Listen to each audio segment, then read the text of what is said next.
तो दोस्तों हो जाइए तैयार यहाँ पर, क्योंकि आप सबके बीच एक बार फिर से धमाका मचाने जा रहे हैं। रानी एक्ट्रेस के साथ हिट मशीन खेसारी लाल के साथ एक बहुत ही बवाल गाना लेकर, जिस गाने का नाम है बोल है गोलू गोलू गाल, जो काफी जबरदस्त गाना होने वाला है। और आज की वीडियो में इसी गाने के बारे में आपको जानकारी देने वाले हैं और साथ ही बात करेंगे अपनी हिट मशीन के कुछ बड़ी खबरों के बारे में। तो सबसे पहले आप सभी को बता दें कि अपने दबंग स्टार खेसारी लाल यादव का एक और गाना आप सबके बीच में रिलीज होने जा रहा है, जिसके बोल हैं गुलू गुलू गाल।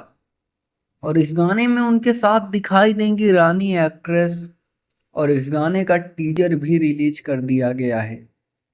जी हाँ दोस्तों, आप सबके बीच बता दें कि गाने को गाई हैं शिल्पी राज और खेसारी लाल यादव ने।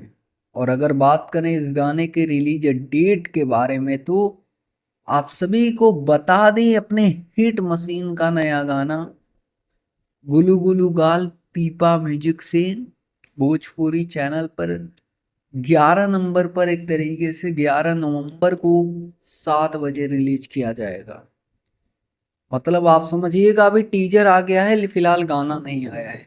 गाना कल आएगा, तो देखना मत भूलिएगा। आप लोग एक्साइटेड रहिए, क्योंकि आपका भाई न्यूज़ आप तक दे ही रहा है। मॉर्निंग में गाना रिलीज होगा, भर भर के प्यार दीजिएगा। खेसारी लाल का आज स्टेज शो भी था, वहां पर गए थे किसी का प्रचार करने के लिए, चुनाव का। फिलहाल इस वक्त के लिए यही न्यूज़ निकल कर आ रही है। हमने सोचा आप तक जानकारियां पहुंचाई जाएं, और ऐसे ही भोजपुरी इंडस्ट्री से रिलेटेड तमाम न्यूज देखने के लिए आप हमारे साथ जुड़ सकते हैं चैनल को सब्सक्राइब करके। जी धन्यवाद दोस्तों।